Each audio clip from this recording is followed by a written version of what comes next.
Hello everyone, this is Nort, and this is me playing Strand of the Ancients.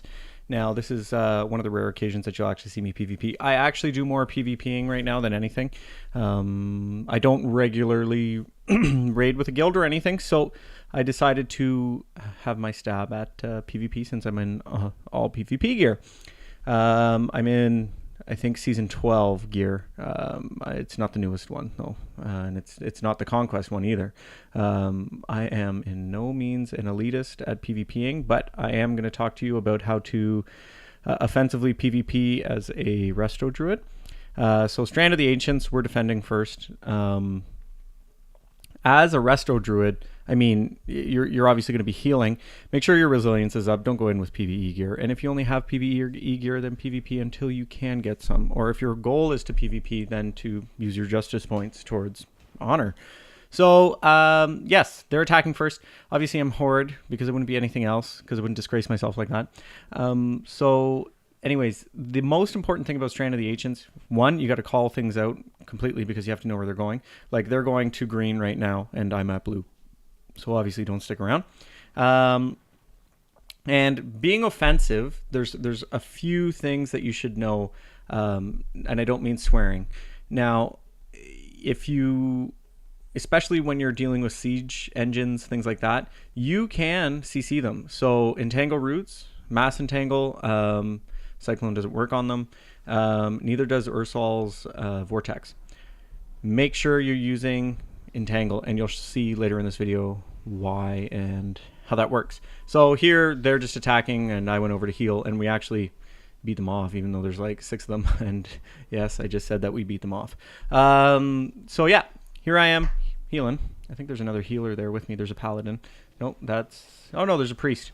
Okay, so yeah, we have 2 healers. It doesn't look like they have any, so that's pretty much why we beat the crap out of them. Pretty much your goal is the siege engines. You can concentrate on the people, but if the siege engines actually make it to the doors, then you're screwed. People can't cause the individual damage unless they bring bombs. So they got through our first gate. Now, I should note that I did get the without a scratch achievement for this run, because none of our siege engines got killed. We made it through with all of them.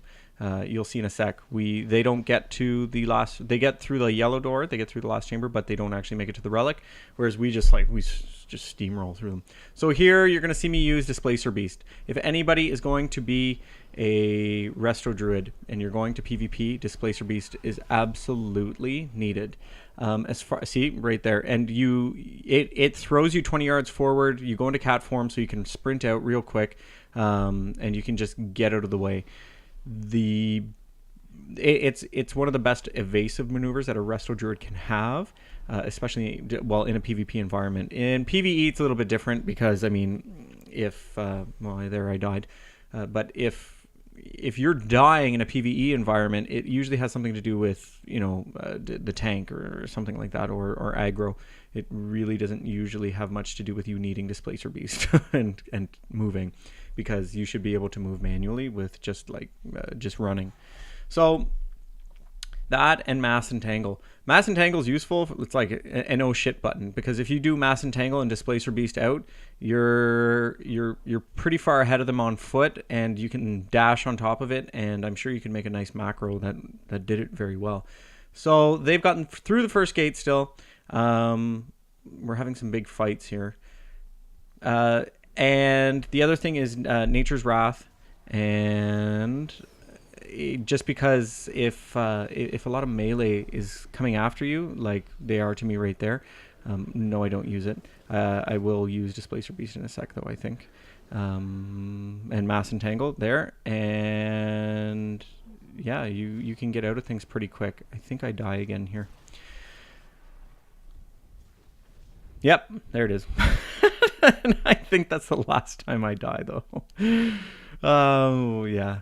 This is one of my favorite PvP. This is one of my favorite battlegrounds by far. It's quicker, and that's what I like about it, because the longest it's going to be is 20 minutes, right? And it's never going to be 20 minutes typically. As you'll see, it took long for their round, but it really didn't take long for us. So here, look, I'm going to entangle their siege engine. It slows it down. There's no real DPS around, but there's one with me, so it at least gives him a chance to do more damage to them. And, you know, in this kind of game, it's not so much about killing the other team as it is just making sure their siege engines don't get to the next gate. Something like Alterac Valley, that, you know, that there's a lot more fighting, like PvP literally, whereas this one you're fighting a lot of the mechanicals. So we've kind of stopped them again, stone cold.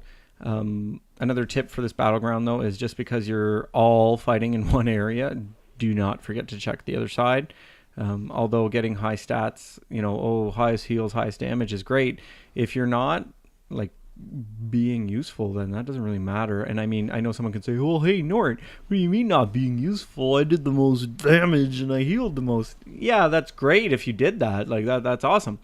But if you're not actually doing things to progress the battleground, then it's kind of like, well, you know, you can fight and fight and fight and fight and fight. And the people who used to play vanilla back in the day, they'll agree you could play Alterac Valley for days and days and days. So anyways, rant over. So the Alliance is, they're pushing pretty hard. We're just gonna bang them again. That siege engine's about to die. The team that I was with was really good. They weren't very vocal, but they were really, really receptive, and they would actually listen. And it seemed like I think 4 of them were pre-made, so they were all together. So there's about 4 minutes left in their round. Seeing the one guy ran up. You don't really have to worry about the one guy getting there. It's the siege engine. I mean, you should kind of do a bit of more ground control as far as how many enemies you're going to let get near a gate, because if you have 8 enemies waiting at a gate and siege engines come along, then you're kind of screwed if you're just like 2 people trying to get rid of the siege engine. So we're doing okay here. Here they've broken the other gate, the red gate, and now they're going for yellow. So there, other side. Go, go, go! Yeah. That's just me being anal about it. So yeah, there I entangled it. I gave it a bit more time so that the ram didn't make it to the door so quickly. There's about 3.5 minutes left now. There's no siege engines in sight. We have the top. I think we're okay. The other thing about PvPing, don't worry too much about cooldowns because you die so much. Iron Bark is absolutely needed. Don't forget you have it. You should be popping it every chance you get, especially when you're fighting. 100%. Sometimes as a healer, you can feel kind of useless because you're not putting out the damage, but man, I moonfire as much as I can. Just try to stand in your swift mend if there's a lot around, and wild growth constantly. Wild growth. If you're a resto druid, you should be wild growthing like it's going out of style. So entangle the roots, see, it'll stop the siege engine, and it'll slow it down enough if nobody's damaging it, especially, see, it's still stopped. So, and this one I'm helping out, I'm moonfiring, and this one again, I'm going to CC it, just so it even slows it down for a second, even half a second, because it helps the DPS really get it down. And I mean, I can't put out the DPS. I mean, Frank, I'd be surprised if I could even put out 2 to 3 DPS. So we pretty much have them under control. There's only 2 minutes left. There is a ton of Alliance up here now. It feels so good to come into a battleground and just steamroll right through it. You just like wreck them like it's awesome. Ursul's Vortex is good for crowd control of melee. If they're coming after you, just cast it where you stand and run away from it. And the fact that they run into it means that they'll get sucked back in when they run out. So here's another siege engine. There's only 1:40 left. Call out an ink because I'm a good boy. So I try to do mass entangle and stop it. I don't think this Alliance team really had it together. They really weren't trying to attack all at the same time. And anytime they grouped up a little bit, we were already grouping up. So we had it fairly under control. CC though for a druid, I don't know if it's just druids, but man, they get CC'd constantly. And yes, spirit for PvPers. Do not neglect spirit. I mean, int and spirit are your two main stats, but please don't neglect spirit. It's your regen, and it's now that they've capped the mana pools. What does it even matter if you have you can't have more than a certain amount, so it's useless. Here it's 45 seconds left. And they down the last door, but they won't get far. The fact that it took them this long, I mean, you can pretty much write off the game. Unless they had like superior defense, which they did not. There's absolutely like no way they could have caught up to us, because it would have given us the full 10 minutes. Kind of sucks being the second person attacking, because if the other team's really good, then they have a chance to completely just ruin your time. They may only give you 2 minutes to do it, and then you're really fighting the clock. But in this case, I mean, we stopped all their siege engines pretty well. Yes, they did get to the last gate, but I think we did a fairly good job, considering, you know, they didn't even touch the door, the relic door.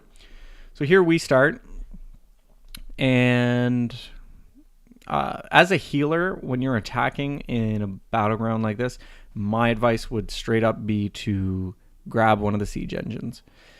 Unless you're going to be that support guy who's going to be helping out with the fighting, if you want to feel more helpful, then just jump in a siege engine, because you're doing just as much damage as everyone else. So I'm trying to call out to green, green, green. Everyone go green, please go green, please go green. And everyone does go to green. It's awesome. Always pick up your crack rocks, by the way.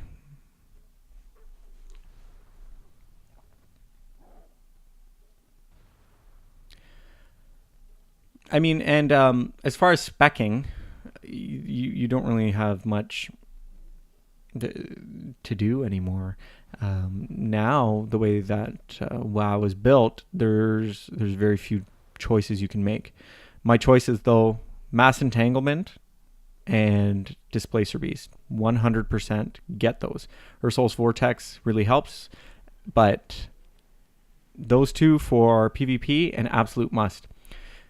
It really helps out a team to be a an offensive healer. So here you see we got 3 sieges going right for green right away. We make quite short work of it. I think our whole side of this battle is a minute long. There, 1 gate down. And the best part about this is there's not even any alliance around, because they're all up front trying to fight us off of the boat, and we already beat them to the punch. Like, there's one there, but really one person can't do much against 3 siege engines. So here's the 3 of us. We're already taking down the purple gate, and I think even before the 3rd siege engine reaches the gate, there it is, it's down, and we're already going to yellow, and they're all still fighting on the beach. We're kind of laughing at this point. I was, at least, because it's like, you know, guys, like, we held you down on the beach for close to 4 minutes, and it's been a minute, and we're already at your last gate. So, and they didn't reach the last gate until there was 45 seconds left. So yeah, those are the main tips for being an offensive druid, at least from a healing aspect in PvP. We make short work of this one. I think that's like my all-time record, 8 minutes and like, I think it's like 20 seconds is what it ends up being. It's kind of funny. Yeah, there it is. 8 minutes and 23 seconds. So there we go. I got my not even a scratch achievement for that. So yeah, that's it. That's this is one of the first parts of my PvP series, guys. Subscribe to my channel and like me on Facebook, follow me on Twitter, and leave any positive or negative comments in the comments section below. Thanks.